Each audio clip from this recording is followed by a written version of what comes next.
Fail. এবার আমরা হাইকোর্টে যাব।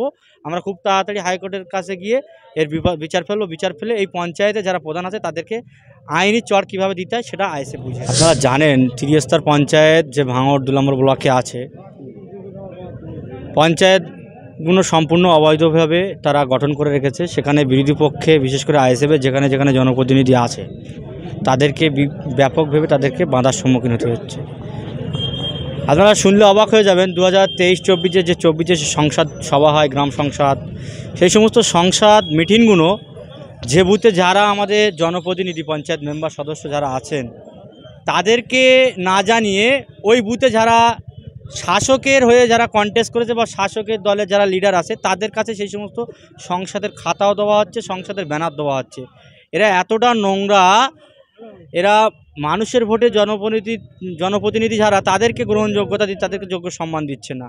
আমরা তৈরি হচ্ছি 2023 থেকে 2024, আমরা এই 1 বছরের সমস্ত কিছু পঞ্চায়েতের যে আমাদের জনপ্রতিনিধি যেভাবে তাদেরকে বিভিন্ন সময় করা হচ্ছে সমস্তগুলোই আমরা সব নোটবন্দি করেছি।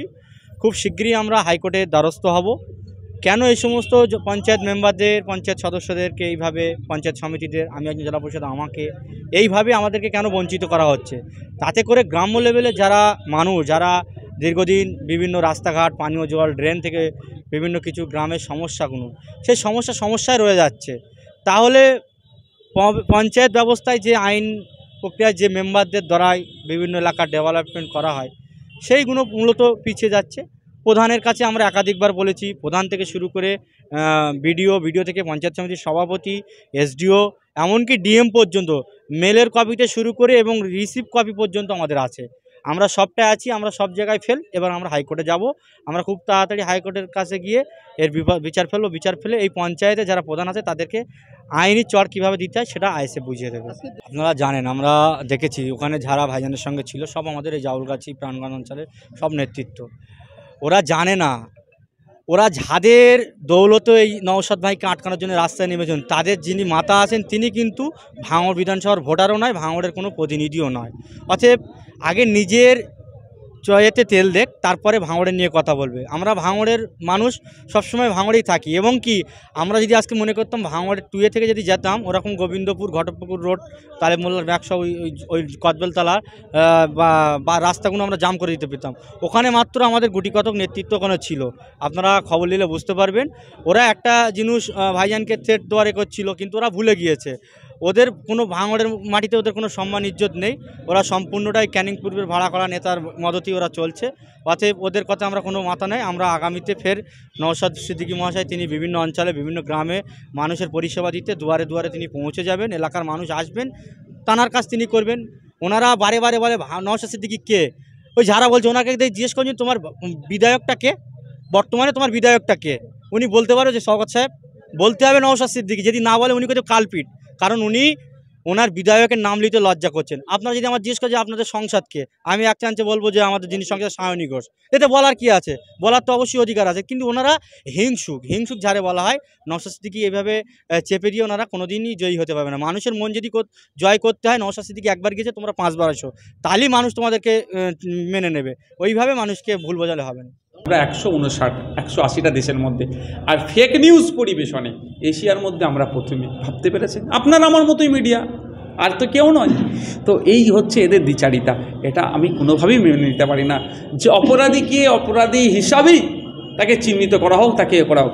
অপরাধী মুসলিম হলে, অভিযুক্ত মুসলিম হলে তাকে নিয়ে যেভাবে চর্চা হয়, মুসলিম হয়ে অন্য কোনো কেউ হলে সেই নিয়ে আলোচনা হয় না। দেখুন না, সায়ন হালদার যে বেলডাঙ্গার কাণ্ড, ঘটনা চুপ করে গেছে, কিন্তু কত ভয়ঙ্কর কাণ্ড ঘটিয়েছিল। ভয়ঙ্কর কাণ্ড ঘটিয়ে একটা দুটো সম্প্রদায়ের মধ্যে কী ভয়ঙ্কর রূপ নিতে পারত এই ঘটনাতে। আমি বেলডাঙ্গার মানুষকে ধন্যবাদ জানাবো, তারা যথেষ্ট শান্তপ্রিয়র পরিচয় দিয়েছেন এবং যথেষ্ট ঠান্ডা মাথায় কাজ করেছেন। তো কিন্তু এই ঘটনা ঘটতো, তাহলে সেই ঘটনাকে ঘটাচ্ছিল মাস্টার মাইন্ড কি, এর পেছনে কী আছে, এটা নিয়ে কোনো তদন্ত হচ্ছে না। কিন্তু মুর্শিদাবাদে 2 বছর আগে জঙ্গি অভিযোগে গ্রেফতার করেছিল, তার বাড়ির সেফটি ট্যাঙ্কিকে যেটা খুঁড়ে তৈরি করার জন্য করেছিল সেটাকে নাকি সুড়ঙ্গ দেখিয়ে দিয়েছিল। এই ধরনের হয়। তবে একটা কথা আমি বলতে পারি, যারা এই যে হরিহর পাড়াতে নাকি দেশবিরোধী কার্যকলাপের সাথে যুক্ত বলে তাকে গ্রেফতার হয়েছে। আমি চাই ব্যক্তিগত নওশাদ সিদ্দিকী চাই এই ধরনের মামলাগুলো ম্যাক্সিমাম 6 মাস থেকে 1 বছরের মধ্যে শেষ হোক, স্পিড আপ করা হোক, ফাস্ট ট্র্যাক কোর্টে হোক, এবং যদি এরা দেশবিরোধী কার্যকলাপের সাথে যুক্ত থাকে এদেরকে প্রকাশ্যে ফাঁসি দেওয়ার ব্যবস্থা করা হোক, যাতে অন্য কেউরও দেশবিরোধী কার্যকলাপের সাথে যুক্ত না হয়। আর ওই হরিয়ারপাড়ার যে আব্বাস উদ্দিন কি নাম আছে, ও যদি দেশবিরোধী কার্যকলাপের সাথে যুক্ত থাকে আমার বিশ্বাস ওর পরিবার আব্বাস উদ্দিনের লাশটাই নেবে না। জানাজা কাফন দাফন তো দূরের কথা, বলবে দেশবিরোধীর লাশ আমরা আমাদের হরিয়ারপাড়াতে দাফন করতে আমরা দেব না। কিন্তু দেখুন ইতিপূর্বে দেখেছি 27 বছর, 25 বছর, 24 বছর, 19 বছর, 18 বছর, 12 বছর, 7 বছর, 10 বছর অহরহ আছে, জেল খাটার পরে নির্দোষ প্রমাণিত হচ্ছে।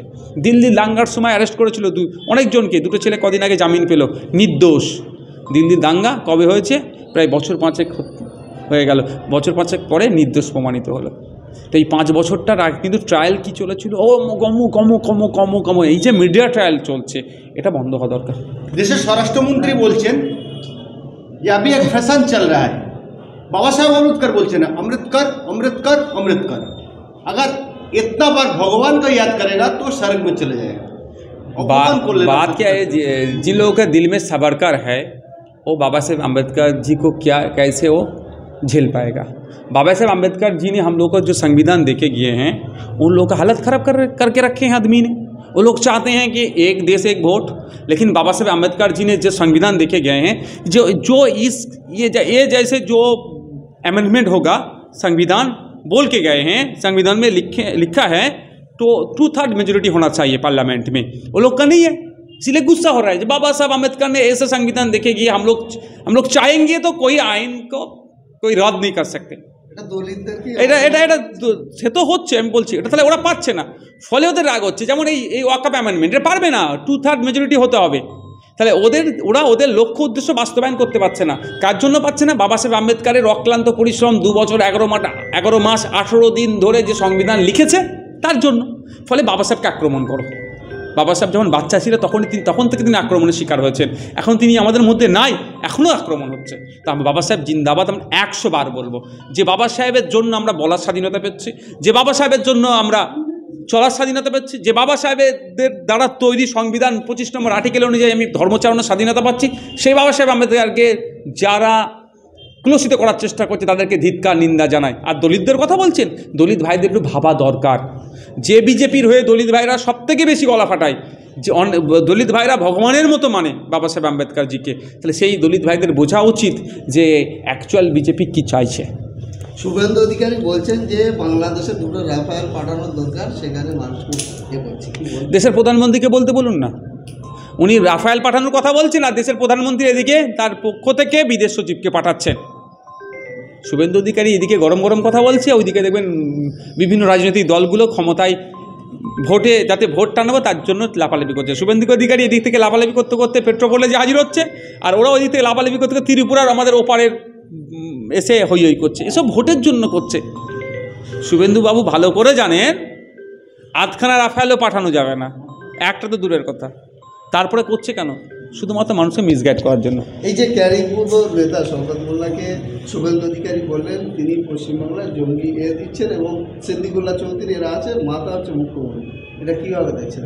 এদের বিরুদ্ধে আইনত ব্যবস্থা নিক, শওকত মোল্লা সাহেব, সিদ্দিকুল্লাহ চৌধুরী, মমতা ব্যানার্জি বাড়িতে ব্যবস্থা নিক, তাহলে তুই জানবো। যেমন আমার বিরুদ্ধে শওকত সাহেব বলেছেন অবন্তর কথা, আমি শওকত সাহেবের বিরুদ্ধে আইনত ব্যবস্থা নেবো। ইতিপূর্বে এই বলেছিল, আইনের মাধ্যমে তাকে বুঝে নিচ্ছি। আর এখন যেটা বলেছে সেটা উকিলকে অলরেডি উকিলের কাছে পাঠিয়ে দিচ্ছি, 2 তারিখে কোর্ট খুলবে, মামলা ঠুকবো। তো মমতা ব্যানার্জি এটা উত্তর দেবে তো, যে সরকারের প্রধান আছে মমতা ব্যানার্জি, সে উত্তর দেবে তো।